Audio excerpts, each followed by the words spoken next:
Tired of the everyday routine? Ever dream of a life of romantic adventure? Want to get away from it all? We offer you Escape. Escape, designed to free you from the four walls of today for a half hour of high adventure. Escape, brought to you by your Richfield gasoline dealer and the Richfield Oil Corporation of New York. Marketers of Richfield gasolines with xylene, Rich Lube, all-weather motor oil, and other famous petroleum products. Look for the Richfield Eagle on the cream and blue pumps.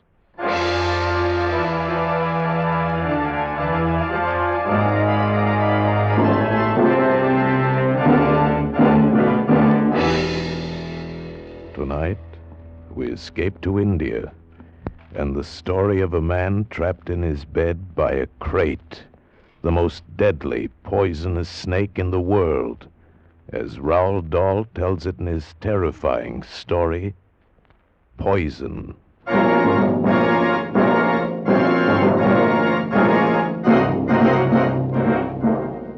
Listen, it's an awful good story, but to get the point, you got to understand about two things.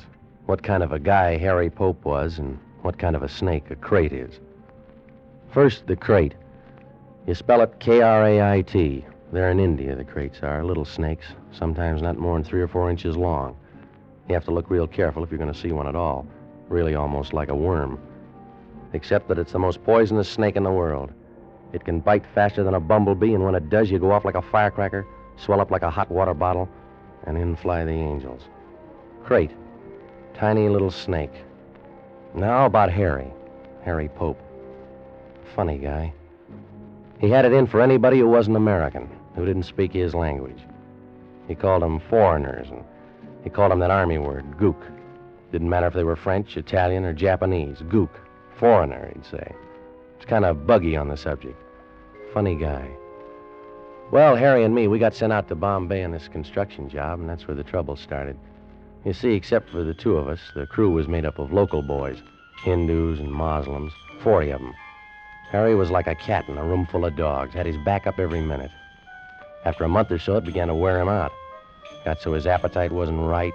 He was smoking 3 and 4 packs a day, and he wasn't getting his sleep.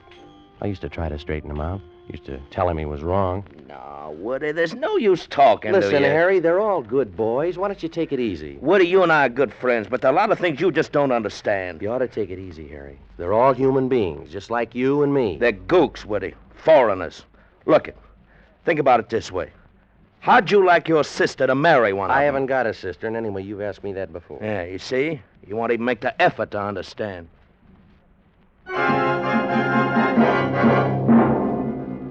Well, that's how it was with Harry, and you know about the crate. Now about what happened. It was June of last year. It was hot and sticky, even though the sun was down. I was putting on a clean shirt to go out. Oh, man, I'm really beat tonight. What's with you, Woody? What's the clean shirt for? Going out? What do you got, a date? No, I thought I'd stop off at Dr. Ganderby's. He promised he'd show me the photos he made down in the leper colony. Ganderby? Yeah. These photos are supposed to be pretty interesting stuff. Well, how about it, Harry? Would you like to come along? Ganderby? He's a Hindu. A gook. Foreigner. I don't want to spend no evening with a gook. Shoot, not old Harry. So I went off to the doctor's, and Harry went to bed with the detective story. I had a very interesting evening. Later, old Harry was plenty sorry that he stayed home. I didn't leave the doctor's until around midnight, and when I drove back through the sleeping city, it was very quiet and dark. I thought about the pictures of the lepers I'd seen. I remember thinking, I hope Harry's awake, because I'd like to tell him about those pictures. And when I got home, I was glad to see the light in his room was still burning. Harry, you up? I didn't get an answer. Probably fell asleep reading. Harry, you awake, Harry? Shh. Woody, stop yelling. Harry, boy, what's the matter, kid? Shh. Stop, Woody. Take off your shoes. I couldn't tell what was the matter, but I knew he was serious, whatever it was about, so I did what he wanted. He was in bed, under his netting, with a reading light on, his book on the floor. He lay quite still, and the sheet came halfway up his chest. He was wearing those corny pajamas of his with the big checks all over them. And the pajamas were soaked in the sweat that was rolling off his face. He lay like a corpse, flat on his back, with his hands lying dead on the bed. His hands, even the backs of them, were sweating. His eyes looked like he was watching somebody saw his leg off. Woody, what's the matter, boy? It's a crate. Crate? Where? For Mary's sake. Where? Where's the crate? In here. Under the netting? No. Under the sheet. Where'd it bite you? It hasn't. Yet. Where under the sheet? Right on my belly.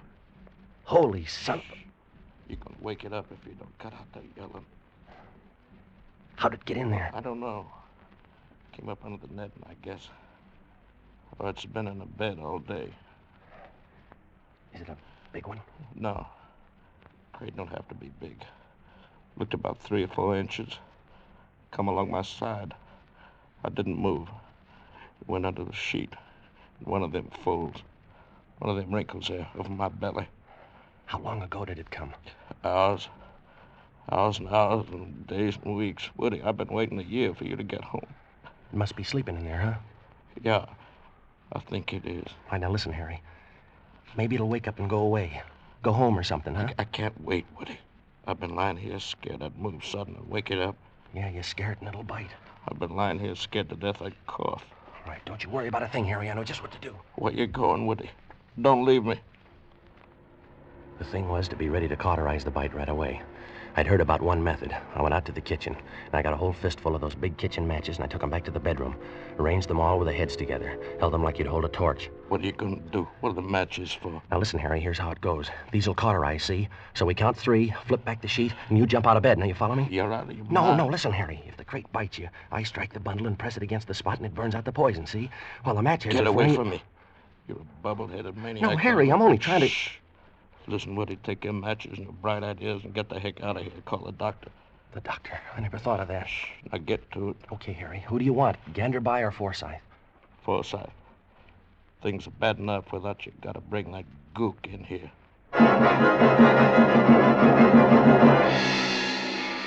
I dug through the telephone book and I found Dr. Matson B. Forsyth's number and I dialed it.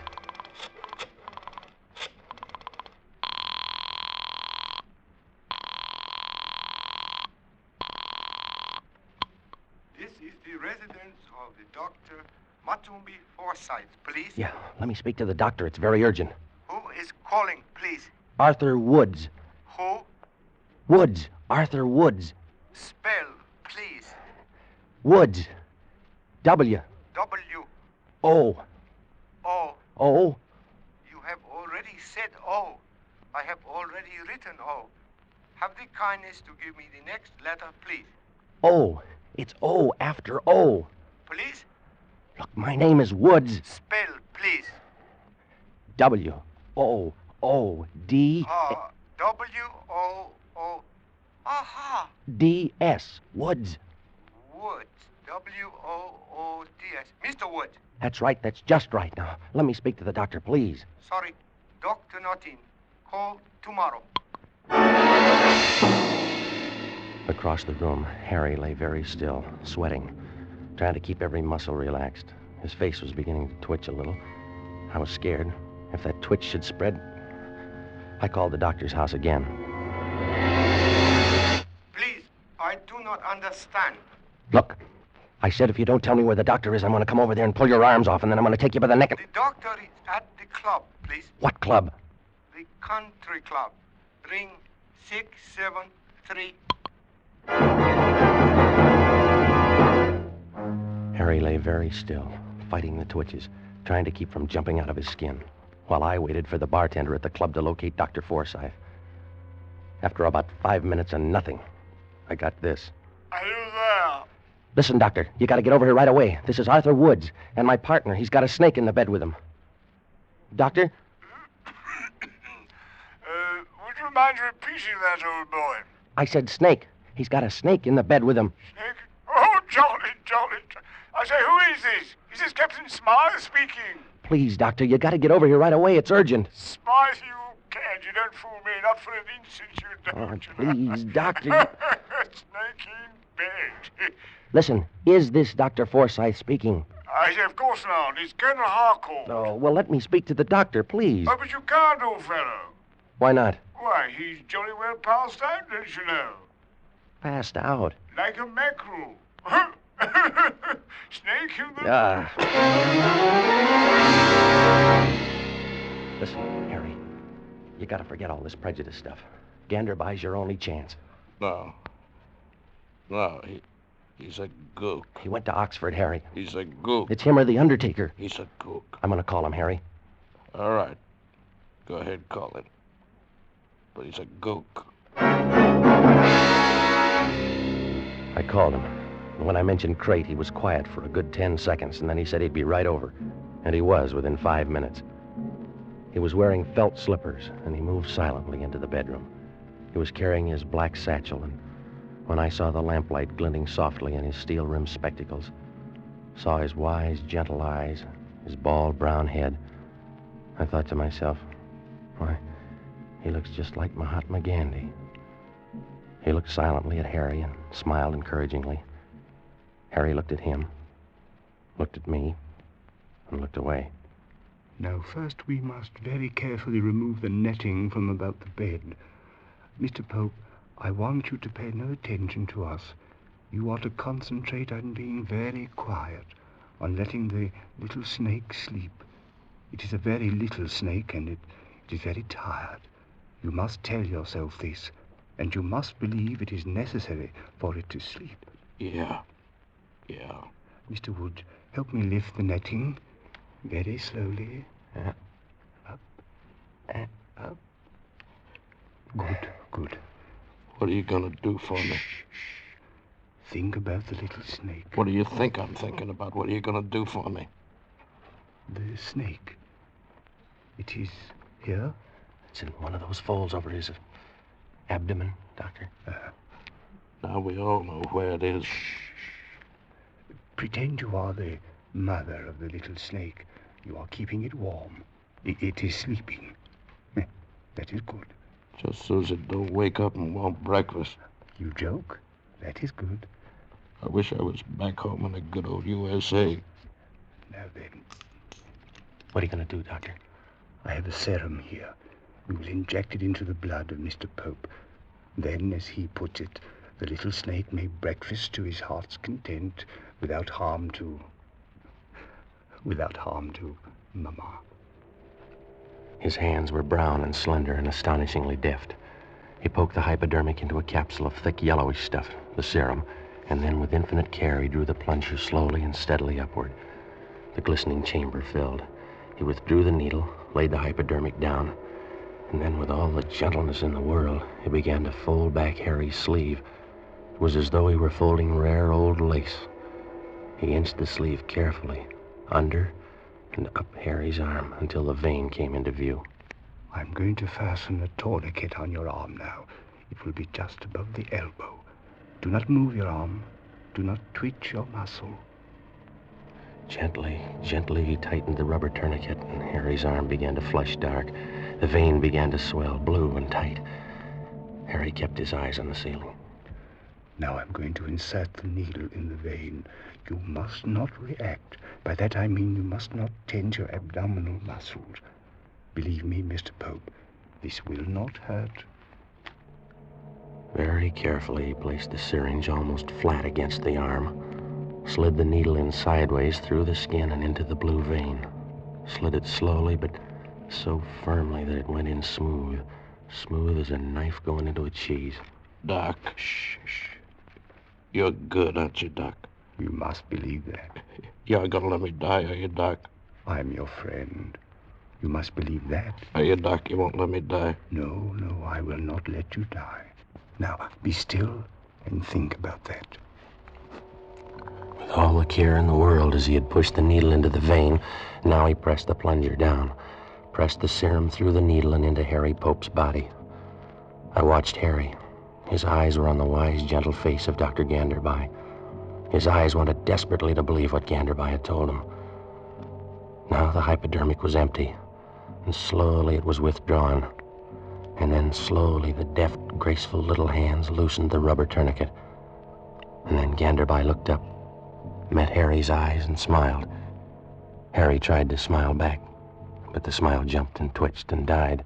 You're taking care of me, huh, Doc? Yes, my son. Now you must be still while the serum is pumped through your body. Be very still and be very assured. I'm your friend. Oh. The serum will save you. You will escape harm. He beckoned to me, and I followed him out of the room and out onto the dark porch. The air was heavy and hot. Ganderby stared out at the blackness, drummed his fingers softly on the railing.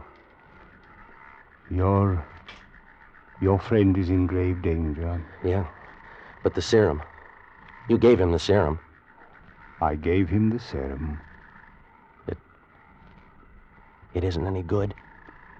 It is the finest known to medical science, and it is worthless.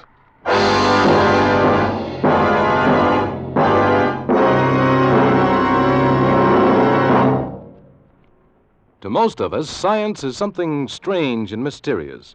We think of magic medicines and supersonic planes. But here's a scientific achievement that's as real as your car and as near as your Richfield dealer. It's xylene, one of the highest analogue gasoline components ever discovered by scientific research. And xylene can benefit you today, because every gallon of Richfield gasoline now contains xylene. Xylene to give your car that smooth, knockless power that eats up the miles. Xylene for that swift, eager response you need in traffic. Furthermore, there's a Richfield gasoline to fit your motor. Your Richfield dealer offers 2 great Richfield gasolines, both with xylene. Get Richfield High Octane at regular price for the average motor. Or Richfield Ethyl. Ethyl at its best for top results in highest compression motors. Get Richfield gasoline tomorrow. Stop where you see the Richfield Eagle on the cream and blue pumps. And now we return you to Escape. So there it was. Harry Pope, the man who had been an enemy of anyone and everyone who didn't come from his country or speak his language, was now halfway through death's door, and his only hope lay in a Dr. Ganderby of another race, another creed, another country, and another color. Now, for the first time in his life, Harry had made a gesture of friendship toward a person of another race. First time, and it seemed to me the last. No, my friend, the serum is worthless. What can we do then? The snake is bound to wake sooner or later. Harry'll move, he won't be able to help himself, and the snake will strike. We must think. Look, I'll shoot it. I can hold the gun low and flat so that even if I hit Harry, it won't be a penetrating wound, and I'll blow the snake sheet and all, clear the bed, huh? But you don't even know which of the many folds and creases in that sheet is the harbor of the snake. Yeah. You might shoot the air. Yeah. You would most certainly wake the snake then. No, we can't do that. I think I have a solution, Mr. Woods. Yeah? We will anesthetize the snake. Yes. We will use nitrous oxide or ether or chloroform. I think the last. Chloroform, yes. We put the snake out right while he's lying on Harry? Is that the idea? That is it, Mr. Woods. Now, if you will please drive quickly down to my house, my boy will show you where I keep my supplies. The chloroform is in a bottle with an orange label. Orange label? Yes. Bring it back as quickly as you can. I will stay with Mr. Pope and try to keep him assured. He seems to like you. We all like the doctor when we are sick. I drove it as fast as I could. The houseboy at the doctor's thought I was a madman at first, but then he decided in my favor, showed me where the stuff was. I found the bottle with the orange label, smelled it to make sure, and then took off back to the house. I eased the car up the driveway and tiptoed into the bedroom. You're my friend, Doctor? My pal? Yes, I am your friend, and I am not going to let any harm come to you. Here's Woody. He's my friend, too, Doc. Here's the stuff, Doctor. Woody, I've been an awful dope all my life. You know that, Woody? It's okay, Harry. You're going to be okay from now on. The doc here, my friend here, I didn't like him when he first come into the room. Why? Because he wasn't an American or even an Englishman. What do you know about that, huh? He's my friend. Oh, it's okay, Harry. You're going to be okay now, boy. I've been a prize dope. Mr. Woods, you'll have to help me. Right. He pulled a prescription pad out of his case, tore the cardboard backing off, and twisted it into a neat little funnel. He laid this on the edge of the bed. And then he took the piece of hollow rubber tubing which had been used as a tourniquet, and he began to slide it into the sheet. It went in where the sheet ended, across Harry's chest, and he slid it down. He slid it slowly, so slowly that although I was watching it, I didn't see it move. Hours seemed to crawl by.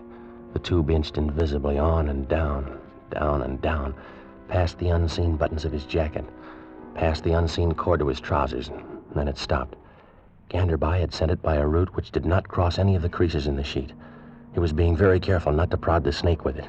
He was sweating too now, sweating and biting his lip with his teeth. It's funny, I remember now, one was gold. I remember staring at it while he inched that tube.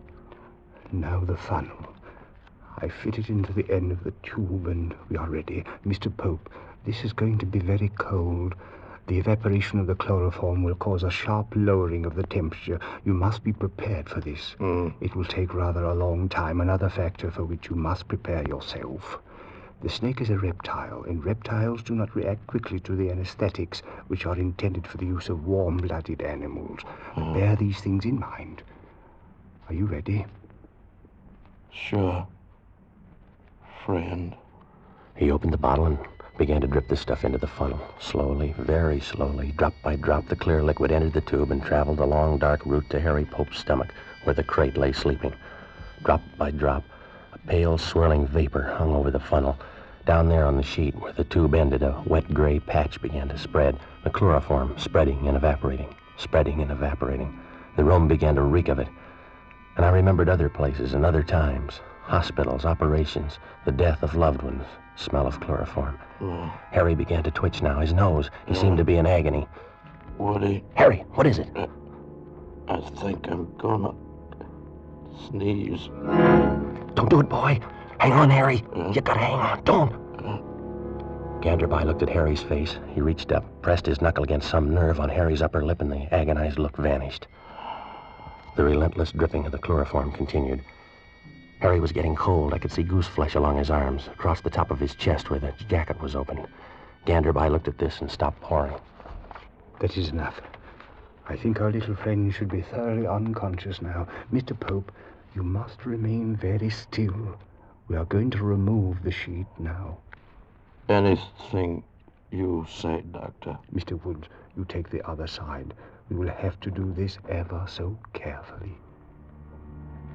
We each took a side of the hem. I watched Ganderby and did everything that he did. Harry's arms were still flat on the bed, pointing toward his feet. We inched the sheet under and free of these. It was rough, because we had to do it without disturbing the main area of the sheet. When it was free of his arms, we began to raise it slowly, gathering the material in our hands as we progressed ever so slowly down Harry's chest. We reached the end of his jacket. No sign of the snake. My hands were beginning to shake. Ganderby paused while I turned my head away for air. The odor of chloroform was stifling. And then we went on, slowly, thread by thread, raising the sheet and easing it away, down past the cord of his pajamas, and down, and still no sign of the snake. I'd stopped looking for it by now. I was concentrating on keeping my arms from shaking. And then, quite suddenly, we were done. Ganderby dropped the sheet on the floor. Harry lay on his back, not moving, but watching us with wide, terrorized eyes. Ganderby squinted at both sides of Harry, at his legs. Where is it? It is not as you suppose on the outside of your pajama pants. It must be up one of the legs.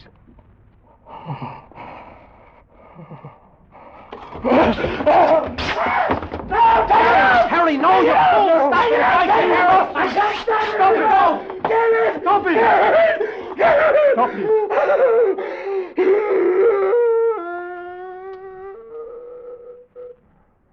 I don't see it. Kick those tatters of cloth, the remains of his pants. Yeah. No, nothing. The bed. Under the bed. Yeah. Move your feet, Harry. Harry, move your feet. No, there's nothing. Mr. Pope, Are you quite certain you saw a snake? Sometimes when we are very tired, we find our autosuggestive faculties run a bit out of hand. Are you calling me a liar? Why, no. I merely say that the autosuggestive Are faculty... you? Are you telling me I'm a liar? Harry! Why, you lousy little quack! Call me a liar!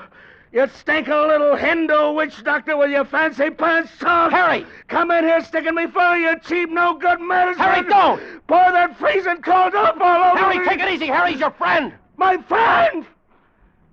That little hunk of foreign trash, my friend! Why, where I come from, we use guys live khaki like him for busboys. You make a mistake. You are wrong. Yeah, I for only busboys, for waiters, for nothing. You're a foreigner. You're a gook. You're a nothing. Why, I ought to beat you to a bloody pulp. You and your chloroform. You and your stuff about friendship and Mama Snake. And I must make out like I like you.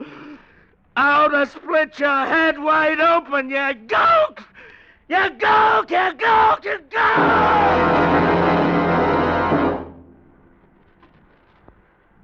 Please, Doctor, forgive him. He's been under a great strain. He doesn't mean it. A great strain, yes. He needs a good holiday. Good night, Mr. Woods.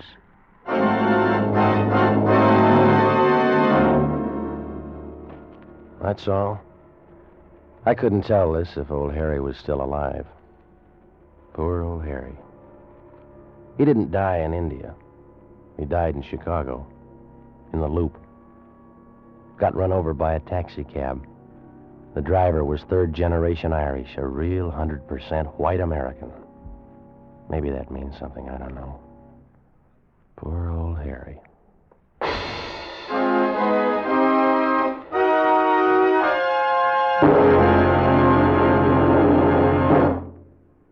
Believe it or not, but the very life of your car depends on oil. Without oil, your motor would grind itself to pieces in a matter of minutes. That's why you need an oil that stands up under every driving condition. That's why you need Rich Lube all-weather motor oil. Rich Lube is refined 100% from the finest Pennsylvania crude oil ever discovered. That's your guarantee that Rich Lube won't burn up even under the terrific heat of hard summer driving. Its tough, long-lasting oil film is your faithful watchdog. It protects your motor every mile you drive. You can depend on it. Moreover, Rich Lube motor oil combats carbon and other harmful deposits by its special cleansing action. It cleans as it lubricates your motor. Keep your motor young, keep your motor clean. See your Richfield gasoline dealer tomorrow. Ask him to change your oil to Rich Lube all-weather motor oil. Escape is produced and directed by William N. Robeson, and tonight is presented Poison by Roald Dahl and adapted for radio by James Poe. Featured in tonight's cast were Jack Webb as Woody, Bill Conrad as Harry, Jane Novello as Gandabai, and Charlie Long as the houseboy. Special music arranged and played by Ivan Ditmars. Next week. You are lost in the headhunter territory of New Guinea, fighting your way through the swamps in search of gold. With you is a giant brute of a man and his beautiful wife, who doesn't care which of you is killed or who kills him, and from whose evil treachery there is no escape. Next week at this time, the Richfield Oil Corporation of New York invites you to escape with an exciting story of evil and violence in the deadly swamps of New Guinea, as Jules Archer tells it in Two Came Back. Goodbye, then, until the same time next week when once again we offer you Escape. Tom Hanlon speaking over CBS, the Columbia Broadcasting System.